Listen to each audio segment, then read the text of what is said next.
விஷயம் வந்து இந்த ப்ரெஷ் ஷோ விருப்பப்பட்டதுக்கான காரணம் வந்து உங்களை எல்லாரையும் சந்திக்கணுன்றது தான். இரண்டாவது எங்களுடைய டீமை இன்ட்ரடியூஸ் பண்ணோம். ஸோ இவர் ஆலன் ஷோஜி, அவர் தான் மியூசிக் டைரக்டர். அவர் கேரளாலேருந்து வந்திருக்காரு. ஸோ ஆக்டர்ஸ் பார்த்திங்கன்னா நிக்கிலா சங்கர், அவங்க லவ்வர் குட் நைட் அந்த படங்கள்லாம் பார்த்துருப்பீங்க. அடுத்து வந்து விஜய், அவர் வந்து இப்போ கனாக்காணும் காலங்கள் விஜய் டிவியில் இருக்கார். ஷாலினி ஸ்டோர்ஸ்ன்ற ஒரு வெப் சீரிஸ் பண்ணிகிட்ருக்காரு யூடியூப்பில். அப்புறம் விபிதா, அவங்க விஜய் அண்ட் விபிதா தான் ஃபன்னி ஃபேக்ட்ரியில் நிறையா இன்ஃப்ளூயன்சஸாக நிறையா வீடியோஸ் பண்ணியிருக்காங்க. சாம்சன் இந்த டிடிகேவாக நடிச்சிருப்பார், அவர் ஒரு மைம் ஆர்டிஸ்ட். அப்புறம் டெக்னிக்கல் டீம் ஸ்ரீகாந்த் கலரிஸ்ட், இவர் சக்தி அந்த சின்ன பையன். ஸோ இவர் வெற்றி எங்களுக்கு விஎஃப்எக்ஸ் பண்ணார். நவீன் எங்கள் டைரக்ஷன் டீம். அப்புறம் ஸ்ரீ ராகவ், ஸோ அவரும் நிறைய படங்கள் பண்ணிகிட்ருக்காரு இப்போ. ஸோ சத்யா, அவங்கள வந்து நீங்கள் குற்றம் கடிதல் படத்தில் பார்த்துருப்பீங்க, அம்மாவை வந்து நடிச்சிருப்பாங்க அந்த குழந்தைக்கு. ஸோ எதுனாலும் கேளுங்க சார்.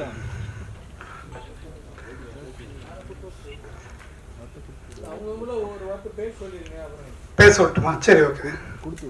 நிக்கிலா, விபிதா வாங்க.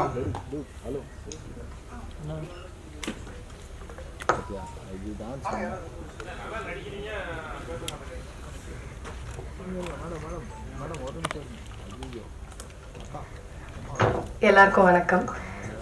ஃபர்ஸ்ட் ஆஃப் ஆல் வந்ததுக்கு ரொம்ப ரொம்ப தேங்க்யூ. எல்லாரையுமே நேரில் மீட் பண்ணி பேசுகிறதுக்கான ஒரு ஆப்பர்ச்சுனிட்டி கொடுத்ததுக்கும் ரொம்ப தேங்க்ஸ். ஏன்னா நான் ப்ரெஷ் ஷோன்னு மட்டும்தான் நினச்சேன், இப்போ தான் ப்ரெஸ் மீட்டுன்றது எனக்கும் தெரியும். ஸோ ரொம்ப சந்தோஷம். ஆரம்ப ஸ்டேஜ்லேருந்தே யூடியூப்பில் பண்ணிகிட்டு இருக்கும் போதும் சரி, இப்போவும் பண்ணிகிட்ருக்கேன், படங்கள் பண்ணிகிட்டு இருக்கும் போதும் சரி, எனக்கு நீங்கள் கொடுத்த சப்போர்ட்னால தான் நான் இவ்வளோ தூரம் வந்திருக்கேன். இந்த படத்தில் ஈவன் மோர் எனக்கு ஒரு ப்ராமினன்ட் ரோல் கொடுத்ததுக்கு தீரவுக்கு ரொம்ப தேங்க்ஸ். இன்னொன்று கோ ஆக்டர்ஸ் எல்லாருமே பயங்கர ஃப்ரெண்ட்லியாக செட்லேயும் ரொம்ப ஜாலியாக ஒர்க் பண்ணோம். மோரோவர் இது ஒரு த்ரில்லர் ஜானருன்றதுனால எல்லாருமே விருப்பப்பட்டு பார்ப்பாங்கன்னு நாங்கள் நம்புகிறோம். உங்களுக்கும் படம் பிடிச்சிருக்குன்றது நான் நம்புகிறேன். நீங்கள் தான் இதுக்கு மேலே சொல்லணும். Thank you so much once again. Thank you. எல்லாருக்கும் வணக்கம். First of all thank you. And இந்த படத்தில் வந்து பார்த்திங்கன்னா டிடிகேன்ற ரோல் நான் பண்ணியிருக்கேன். ஸோ முதல்ல வந்து என்னுடைய டைரக்டருக்கு நான் நன்றி சொல்லணும். ஸோ ஒரு மைம் ஆர்டிஸ்ட்டாக நான் வந்து நிறையா ஷோஸ் அது மாதிரிலாம் பண்ணிகிட்டு இருந்தேன். ஸோ எனக்கு ஒரு நல்ல ஆப்பர்ச்சுனிட்டி கொடுத்தாரு இந்த மூவியில் ஆக்ட் பண்ண. And so thank you. வணக்கம், என் பேர் வந்து சத்யா. குற்றம் கடிதலில் வந்து நீங்கள் என்ன பார்த்துக்கலாம். அதில் வந்து ஒரு மாதிரி சட்டிலான ஒரு கேரக்டரு, அதை உடைச்சி வேறு மாதிரி ஏதாவது பண்ணலாம் அப்படின்னா அதே மாதிரி ரோல்ஸ் தான். மற்றபடி எனக்கு நான் குட்டி குட்டியாக சின்ன சின்ன நிறைய படங்கள் பண்ணியிருக்கேன். அதுக்கப்புறம் குற்றம் கடிதலுக்கு அப்புறம் ஒரு ஸ்ட்ராங்கான ரோல், நிறைய பேசுகிற மாதிரி வந்து எனக்கு திரவ் வந்து கொடுத்துருக்காரு. நான் அவருக்கு வந்து ரொம்ப தேங்க்ஸ் சொல்லியிருக்கேன். அப்புறம் இது ஒரு சோஷியல் மெசேஜ் இருக்க ஒரு மூவி, த்ரில்லர் மூவி. ஸோ நீங்களும் இதுக்கு சப்போர்ட் பண்ணி என்கரேஜ் பண்ணுங்கள். தேங்க்யூ. எல்லாருக்கும் வணக்கம். நான் வந்துட்டு விஜய் டியூக். ஸோ இந்த படத்தில் வந்துட்டு நான் மகேஷ் அப்படின்ற கேரக்டர் பண்ணியிருக்கேன். ஸோ ஃபர்ஸ்ட் ஆஃப் ஆல் இந்த கேரக்டர் எனக்கு கொடுத்ததுக்கு வந்துட்டு ஜெரீனாவுக்கு நான் ரொம்ப தேங்க்ஸ் சொல்கிறேன். அண்ட் இன்னொரு விஷயம் என்னென்னா, நாங்களாம் வந்துட்டு இப்போ யூடியூப்பில் பண்ணிகிட்ருக்க ஆர்டிஸ்ட். ஸோ எங்களுக்கு வந்துட்டு ஒரு லீட் ரோல் கொடுத்து நடிக்க வச்சதுக்கு ரொம்ப நன்றினேன். ஸோ நிறைய பேர் இதை பண்ணுறதில்ல, வந்தால் சும்மா ஒரு நீங்கள் பெரிய பெரிய படத்தெல்லாம் பார்த்துருப்பீங்க, இந்த மாதிரி இன்ஃப்ளூயன்சர்ஸ் இல்லை யூடியூபர்ஸ் எல்லாமே வந்தாங்கன்னா ஒரு கேமியோ மாதிரி சின்னதாக ஒரு ரோல் கொடுத்துட்டு வந்துட்டு போயிடுவாங்க. ஸோ த்ரூ அவுட்டாக ஒரு ரோல் கொடுத்து எங்களோட டேலண்ட்டை வந்துட்டு வெளிக்கொண்டு வரணும்னு நினச்சதுக்கு ரொம்ப ரொம்ப நன்றினேன். ஸோ ஃபியூச்சரில் இன்னும் நாங்கள் நிறைய படம் உங்களோட பண்ணணும்னு நான் ஆசைப்பட்றேன். அண்ட் இந்த படத்தை வந்துட்டு போயிட்டு மக்கள்கிட்ட சேர்க்கணும். ஸோ இப்போ வந்துட்டு இது பிரைமில் ரிலீஸ் ஆயிருக்கு, ஆஹால் ரிலீஸ் ஆயிருக்கு, சிம்பிளி சவுத்ல ரிலீஸ் ஆயிருக்கு. ஸோ எந்த அளவுக்கு ரீச் இருக்குன்னு பார்த்தீங்கன்னா, ஸோ அது உங்ககிட்ட தான் இருக்குது. ஸோ இந்த படத்தை வந்து நீங்கள் போயிட்டு மக்கள்கிட்ட போய் சேர்க்கணும், அதான் நான் சொல்லிக்கிறேன். Thank you so much. எல்லாருக்கும் வணக்கம். இது என்னோட முதல் படம். ஃபர்ஸ்ட் டைம் இவ்வளோ க்ரௌட் முன்னாடி நான் என்னோட படத்தை பார்க்குறதுக்கு எனக்கு ரொம்ப சந்தோஷமாக இருக்குது. வந்த எல்லாருக்குமே ரொம்ப ரொம்ப நன்றி. ரியாலிட்டியில் சொல்லணுன்னா இந்த மாதிரி சம்பவங்கள் எங்களுக்கும் நடந்திருக்கு. ஆக்சுவலாக சொல்லணுன்னா இந்த மாதிரி ஒரு டிடிகே எல்லாரோட லைஃப்லேயுமே, அதாவது இன்ஸ்டாவில் பண்ணுற எல்லாரோட லைஃப்லேயுமே இருந்திருப்பாங்க. அது ரியாலிட்டியாக வச்சு எடுத்திருக்காங்க. என்னோட கேரக்டர் வந்து நான் மகேஷ் ப்ளே பண்ணியிருக்கேன். எனக்கு வந்து அந்த கேரக்டர் ரொம்ப ரொம்ப ஸ்பெஷலான ஒரு கேரக்டர். ஏன்னா நான் எப்படி வந்து லைஃப்ல இருக்கனோ அதே மாதிரி தான், ரொம்ப காமெடியா ரொம்ப ஜோவியலான ஒரு டைப்ல தான் எடுத்திருக்காங்க. அண்ட் இது என்னோட முதல் படம், அது ஜெரியனா கூட நான் பண்றது ரொம்ப ரொம்ப ஹாப்பியா இருக்கேன். அண்ட் தேங்க்யூ ஸோ மச் இந்த கேரக்டர் கொடுத்ததுக்கு. இந்த படம் இன்னும் நிறைய பேருக்கு போய் சேரணும் அப்படிங்கிறது நான் உங்ககிட்ட கேட்டுக்கிறேன். Thank you so much.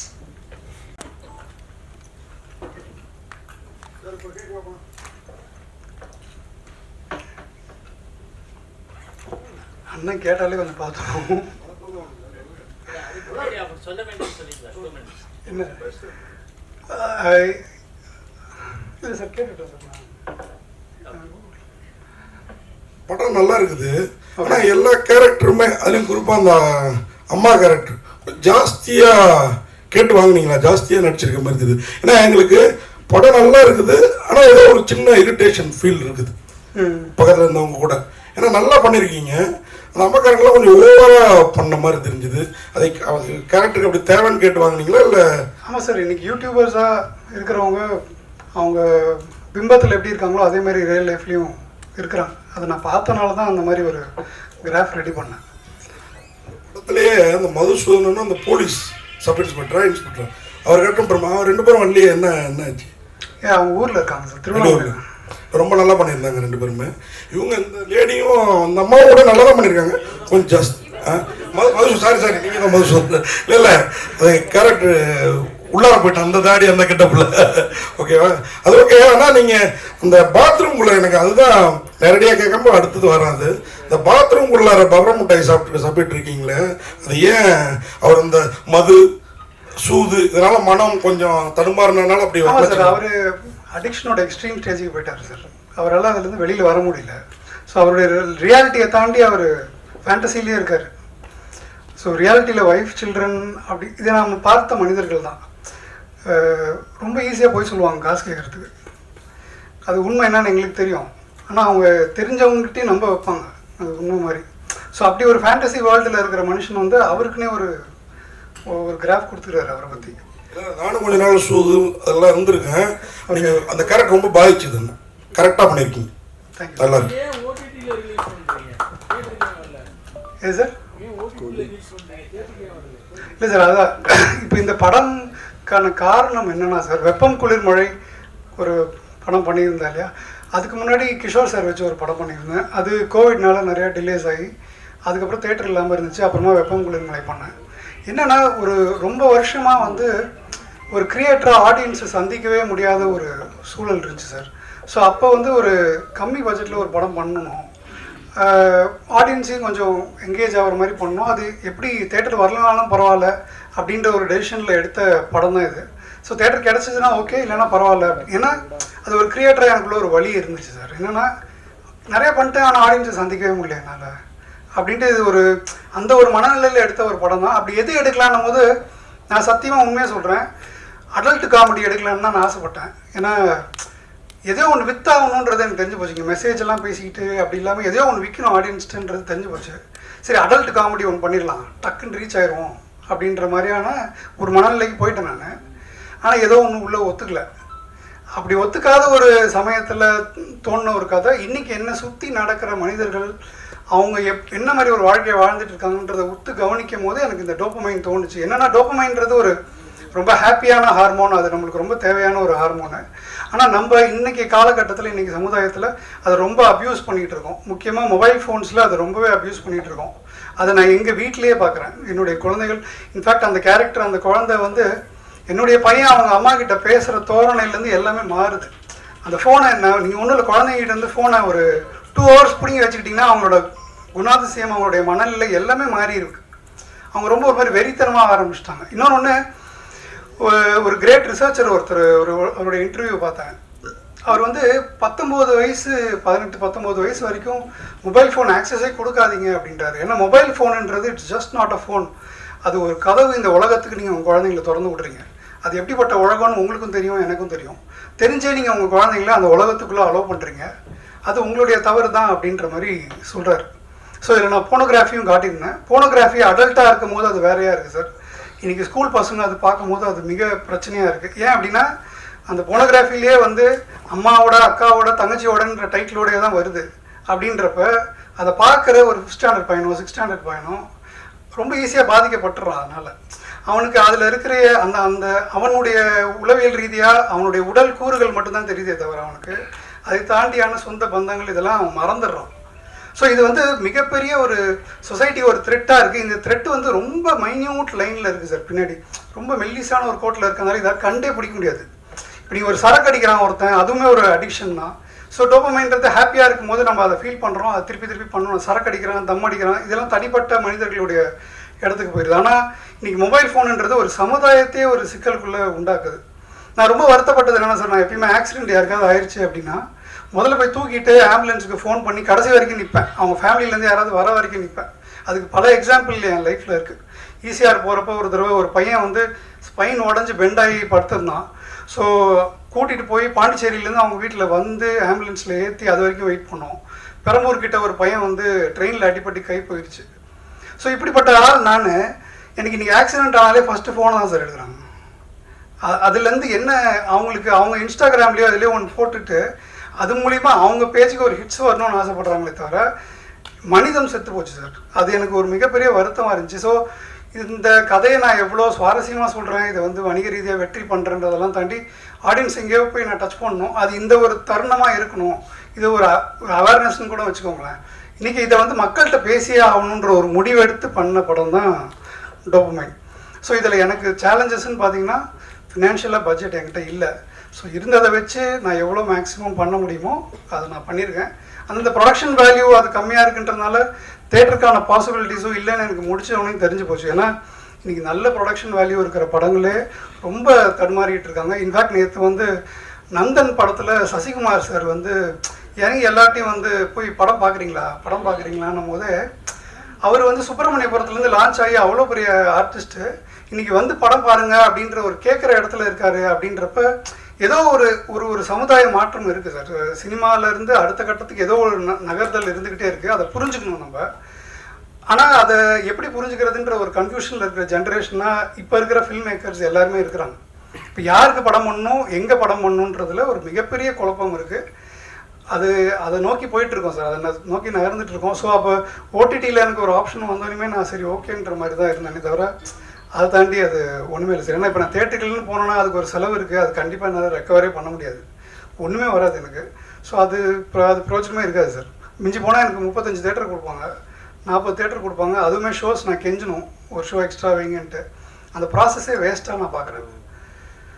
ஒருவேளை அப்படி ஒரு படம் தேட்டருக்கான ஒரு படமாக பண்ணிட்ட பிறகு நான் தேட்டர் கண்டிப்பாக போவேன் சார். சார் அப்புறம் இந்த செல்ஃபோன் அந்த ஹார்மோன் டோபமைன் பேர் தலைப்பு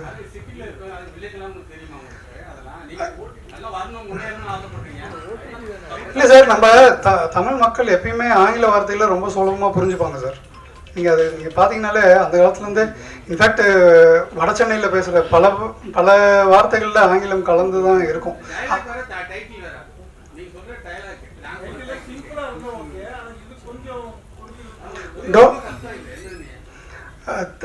இல்லை சார், எனக்கு அது அந்த ஹார்மோன் அதுவாக இருக்குன்றப்ப அதை தாண்டி நான் வெளியில் போக விருப்பப்படல. ஏன்னா அது ஒரு டாக்காக இருக்கணும். அது டோபமைன் பேசி அது ஒரு இன்ஸ்டா மெட்டீரியல் ஆகும், அதை பற்றி ஷேர் பண்ணுவாங்க அப்படின்றப்ப சரி அதை ஒரு அட்வான்டேஜாக வச்சுக்கிட்டேன். ஆனால் தமிழ் டைட்டில் தான் நானுமே விருப்பப்படுவேன். ஸோ அதனால தான் முந்தைய படத்தில் வெப்பம் குளிர் மழை, அடுத்த படத்தில் மெல்லிசை. இது வந்து எனக்கு இதை மாற்ற தோணலை. ஏன்னா அந்த டைட்டில் அது ரொம்ப ஆப்டாக இருந்துச்சு அந்த படத்துக்கு.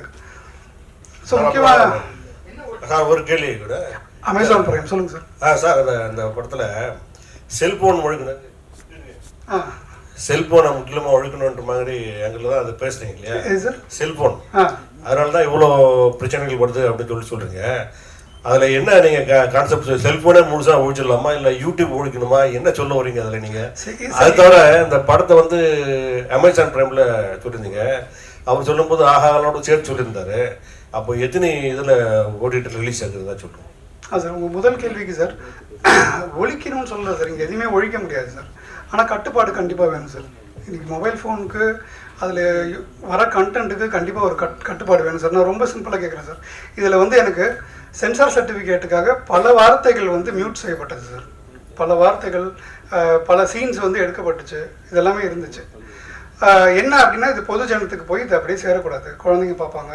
அப்படியே நீங்கள் வந்து ரொம்ப எக்ஸ்ட்ரீமாக இருந்துச்சுன்னா அடல்ட் போட்டு பார்க்கணும் அப்படின்ற அந்த ஒரு விதி இருக்கிற இடத்துல நீங்கள் ஃபோனில் எல்லாமே பார்த்துடலான்றதுல என்ன முரண் சார்? எனக்கு புரியவே இல்லை.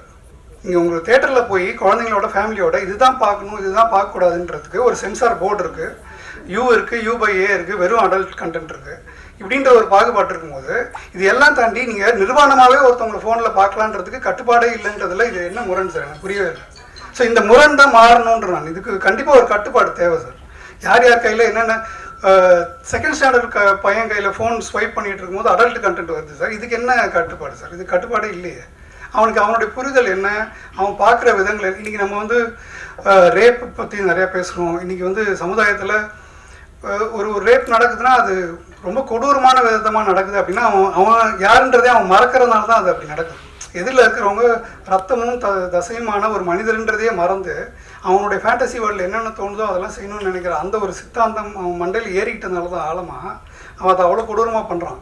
இது குழந்தையிலேருந்தே அதை அவங்க பார்க்க ஆரம்பித்தாங்கன்னா அவங்க என்ன சமுதாயமாக வளருவாங்கன்றதுல எனக்கு ஒரு சிக்கல் இருந்துச்சு சார். அதோட பிரதிபலிப்பாக தான் நான் வந்து அந்த குட்டி பையன் கேரக்டரே வச்சேன். ஆனால் அந்த உண்மையிலுமே அந்த குட்டி பையன் கேரக்டர் வந்து எல்லா வீட்லேயுமே இருக்காங்க சார். இன்றைக்கி நம்ம வீட்டில் குழந்தைங்கிட்ட ஃபோனை வாங்கவே முடியாது. அதே மாதிரி அவங்க என்ன பார்க்குறாங்கன்னு யாருக்குமே தெரியாது சார். இப்போ நீங்கள் சொன்னீங்க இது ஃபோன் கொடுத்து எல்லாமே வந்து பேரண்ட்ஸ் மட்டும்தான் அப்படின்னு சொல்லிங்க. ஆனால் கொரோனாக்கு முன்னாடி மேக்ஸிமம் வந்து ஃபோன் குழந்தைங்கள்கிட்ட கிடையாது, சரிங்களா? கொரோனாக்கு அப்புறம் தான் எல்லாருக்குமே வந்து ஆன்லைன் கிளாஸ்னு ஒன்று வச்சாங்க. ஸோ அப்போ தான் அவங்க கையில் வந்து நிறைய குழந்தைங்கிட்ட வந்து ஃபோன் போச்சு. ஸோ வந்து நீங்கள் வந்து ஒரு டீச்சரையோ கவர்மெண்ட்டையோ எந்த வித விஷயத்தையும் நீங்கள் சொல்லாமல் எல்லாமே வந்து நீங்கள் வந்து பேரண்ட்டை மட்டுமே வந்து குறிக்கோளாக வச்சு ஒரு விஷயம் பண்ணுற மாதிரி இருக்கு. ஏன்? ஏன்னா பேரண்ட் தான் சார் குழந்தைங்களுக்கு. இல்லை என்னன்னா அதுக்கு முன்னாடி அவங்க கிட்ட வந்து ஃபோன் கிடையாது, கேட்டாலும் கொடுக்க மாட்டாங்க. இல்லை சார், அது ஒரு சூழல். கொரோனான்றது அது ஒரு வந்து உலகத்துக்கே நடந்த ஒரு சூழல். என்னன்னா வீட்டுக்குள்ளேயே இருக்கிறாங்க, வெளியில் போக முடியாது அப்படின்றதுனால அது ஒன்றுமே பண்ண முடியாது. ஏன்னா அந்த டைமில் இப்படி தான் நடந்தாகணுன்ற ஒரு கட்டுப்பாட்டுக்குள்ளே இருந்தனால அது நடந்துச்சு. பட் அதுக்கப்புறமும் பேரண்ட்ஸ் அதை அப்படி ஆனதுனால இப்படின்றத அந்த ஒரு விஷயத்த சொல்ல முடியாது இல்லையா? ஏன்னா பேரண்ட்ஸ் தான் முதல் வழிகாட்டி குழந்தைங்க. அதனால தான் அடாப்ட் ஆகிட்டாங்க குழந்தைங்க. ஃபர்ஸ்ட் மாற்றணும் சார். அது கண்டிப்பாக எப்படி ஏன்னா இப்போ நீங்கள் சொன்னீங்க இன்ஸ்டாவில் வர இன்ஃப்ளூயன்ஸ் கூட வந்து காட்டியிருக்கீங்க, சரிங்களா? அவங்களுக்கும் இந்த பிரச்சனை வருது, சரிங்களா? அதையே வந்து நீங்கள் ஏன்னா வந்து இன்ஸ்டாவில் வந்து சில விஷயம் தான் போடணும், சில விஷயம் போடக்கூடாதுன்னு சொல்லியிருக்கீங்க. டேரெக்டாக அவங்களோட ஃபேன்ஸே வந்து வீட்டுக்கு வர மாதிரி காட்டியிருக்கீங்க. இதுக்கப்புறம் வந்து இன்ஸ்டாவில் வந்து அதெல்லாம் பண்ணுவாங்களா? இல்லை, கண்டிப்பாக அவங்க பண்ணலாம் சார். அவங்க பண்ணுறதுல எந்த ஒரு சிக்கலுமே இல்லை. ஆனால் அதில் எந்த அளவுக்கு அப்படின்றது நான் இது வந்து ஒன்றுமே இல்லை சார். ஒரு 8 years பேக் வந்து ஒரு 8 years பேக்கில் சார், ஒரு 20 years பேக் வந்து நைட்டி போட்டுட்டு ஃபோட்டோ எடுக்க விட மாட்டாங்க வீட்டில். ஒரு ஃபோட்டோ எடுக்கிறாங்கன்னா அதுக்குன்னு ஒரு ஆடை இருக்குது, அதெல்லாம் இருக்குது. ஸோ அது கொஞ்சம் கொஞ்சமாக தளர்ந்து வந்துச்சு, கேஷுவலாக ஆரம்பித்தாங்க. பட் இன்றைக்கி வந்து சில பேர் அதை ரொம்ப ஓவராக அப்யூஸ் பண்ணுறாங்க சார். அவங்க பாத்ரூம் வரைக்கும் கூப்பிட்டு போகிறாங்க. ஒரு ஃபோன் எடுத்துகிட்டு போய் அவங்க பாத்ரூம் வரைக்கும் நம்மளை காட்ட வேண்டிய அவசியம் எதுவுமே கிடையாது. ஸோ இந்த இடங்கள்லாம் வந்து ஏதோ ஒரு அதான் சொல்கிறது சார், சென்சார் போர்டு படங்களுக்கு கட்டுப்பாடு விதிக்கிற மாதிரி எனக்கு தெரிஞ்சு மொபைல் ஃபோன்ஸில் பல கண்ட்ரீஸில் பண்ணுறாங்க சார். பல கண்ட்ரீஸில் நடைமுறையில் இருக்குது. எல்லா கண்டென்ட்டையுமே பார்த்துட முடியாது ஃபோனில். அவங்க இந்த இதுதான் ஆக்சசபிள்னு சொல்லி அவங்க அதுக்கான ரூல்ஸ் வச்சுருக்காங்க. ஸோ அந்த மாதிரி எதையுமே ஒழிக்க முடியாது சார். நான் என்ன சொல்கிறேன்னா எல்லாத்தையுமே ஒரு கட்டுப்பாடுக்குள்ளே வச்சுருந்தா அது நல்லது, சமுதாயத்துக்கு நல்லதுன்ற ஒரு அந்த இடத்துல இருந்து தான் பேசுகிறேன் தவிர நான் இங்கே எதுவுமே ஒழிக்கணுன்றதை பற்றி பேசல. இயற்கையை விட்டு தள்ளி வந்திருக்கிறோம். ஸோ அதனால தான் அந்த கடைசி பாட்டு இயற்கை சார்ந்து வச்சேன். நம்மளுக்கு இயற்கையோடைய சுவாசமே தெரியாமல் போச்சு இன்றைக்கி. நம்மளுக்கு ஒரு ஃபோன்லேயே எல்லாத்தையுமே ரசிக்கிறோம், ஒரு ஃபோன்லேயே ஊட்டி போயிட்டு வந்துடுறோம். நம்ம நேரில் அதுக்கான எஃபர்ட்டே போடுறது கிடையாது. இன்னொன்று ஃபிசிக்கல் ஆக்டிவிட்டியை பசங்க பண்ணுறது கிடையாது சார். இன்றைக்கி வந்து லைக் யூஎஸில் இந்த பிரச்சனை இருந்துச்சு சார். 25 வருஷத்துக்கு முன்னாடி இருந்துச்சு. ஒபீஸ் சைல்டு வந்து மிக அதிகமாகிட்டாங்க. நம்ம குழந்தைங்களாம் ஒபீஸாக இருந்ததே கிடையாது சார். எல்லாம் ஒல்லியாக தான் இருப்பாங்க. லைக் ஒரு கிளாஸில் ஒரு 2-3 பேர் தான் வந்து ஒபீஸாக இருக்காங்கன்னு சொல்லி அதுவுமே வந்து அவங்க தனியாக தெரிவாங்க அந்த இடத்துல. இன்றைக்கி வந்து மேக்ஸிமம் ஒபீஸாக தான் இருக்காங்க. பசங்க ஓடுறது கிடையாது, நடக்கிறது கிடையாது. ஸோ நம்ம இதை கடந்து போயிட முடியாது இல்லையா? ஏன்னா அடுத்த தலைமுறைக்கு நம்ம விட்டுட்டு என்ன போகிறோம் அப்படின்னா அந்த தலைமுறையே தப்பாக நம்ம விட்டுட்டு போக முடியாதுல்ல. அந்த கடமை இடத்துல இருந்து தான் நான் அதை பார்க்குறேன். இப்போ நீங்கள் சொன்னீங்க ஆன்லைன் ரம்மியில் விளையாடுறவங்க எல்லாருமே வந்து ஒரு மாதிரி மனநோய் எல்லாரும் இல்லை இங்கே விஷயம் வந்து அதுதான் கண்டென்ட், சரிங்களா? அதுலேயும் வந்து போலீஸ்காரங்க வந்து அதுலேயும் நீங்கள் டோட்டலாக வந்து போலீஸ்காரங்க தான் திருடானுங்க, ஏன்னா அவர் தான் வந்து பாக்கெட்டில் பணத்தை விற்பார். ஏன் அந்த கண்டென்ட் காட்டணும்? ஏன்னா வந்து மனநோய விஷயத்தை வந்து நீங்கள் டோட்டலாக பொலைட்டாக காட்டியிருக்கலாம். கூட ஏன் வந்து ஒரு போலீஸ்காரை வந்து பணம் திருடுற மாதிரி காட்டுறீங்க? ஏன்னா வந்து தமிழ்நாட்டில் நடந்து தான் இருக்கு. ஸோ அதனால வச்சிங்களா? ஆமாம் சார், எல்லாத்துக்குமே ரெண்டு பக்கம் இருக்குல்ல சார். நடந்து நீங்களே சொல்லிட்டீங்களா? இல்லை, எல்லாத்துக்குமே ரெண்டு பக்கம் இருக்கு சார். ஆமாம் சார், இந்த பக்கமும் இருக்கு, இந்த பக்கமும் இருக்கு. நல்ல போலீஸையும் காமிச்சிங்க, எனக்கு பிடிச்சிருக்கு. அந்த போலீஸ் தான் நான் ரெண்டு பக்கமும் தான் காட்டியிருக்கேன் சார். அப்புறம் ஒரு கேள்வி, வெப்பம் குளிர் மழை தந்த பாடம் தான் தேட்டருக்கு போகாமல் நேராக ஓடிடிக்கு வந்தீங்களா? கண்டிப்பாக. அந்த படமும் நல்ல படம், அதை ஓடிடி கொடுத்துட்டீங்களா? பிரைமில் இருக்குது சார். இருக்கா சார்? ஆனால் மறுபடியும் இங்கே அதே சிக்கலில் தான் சார் நாங்கள் மாட்டிகிட்டு இருக்கோம். படம் நல்லா, இப்போ நீங்கள் வெப்பம் குளிர் மலைக்கு எனக்கு மீடியா வந்து நல்ல ரிவ்யூஸ் 75% நல்ல ரிவ்யூஸ் கொடுத்தாங்க, மக்கள்கிட்ட போய் சேர்ந்துச்சு. மக்களும் நல்லா, இப்போ நீங்கள் உதாரணத்துக்கு ஏபி இன்டர்நேஷ்னல் எங்கள் படம் இருக்குன்னா ரீல்ஸில் வந்து ஃபஸ்ட்டு 4 பிளேசஸில் எங்கள் படம் இருக்குது வியூவர்ஷிப்பில். இது எல்லாம் இருந்தும் எனக்கு அது மானிட்டைஸே ஆகலை சார். எல்லாமே டெலகிராம் லிங்க்லேயே பார்த்துட்டாங்க சார்.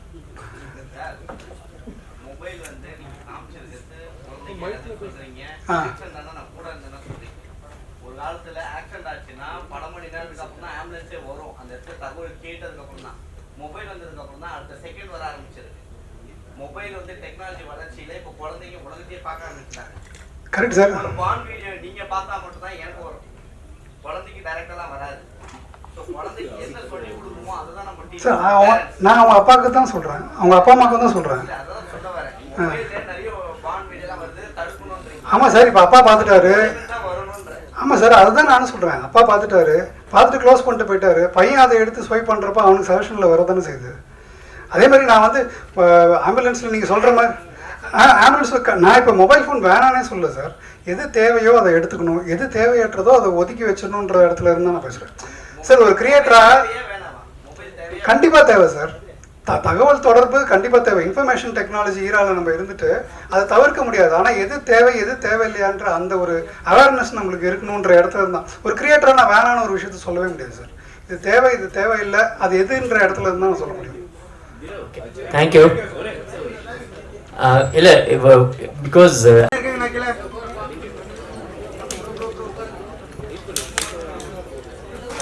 ஓகே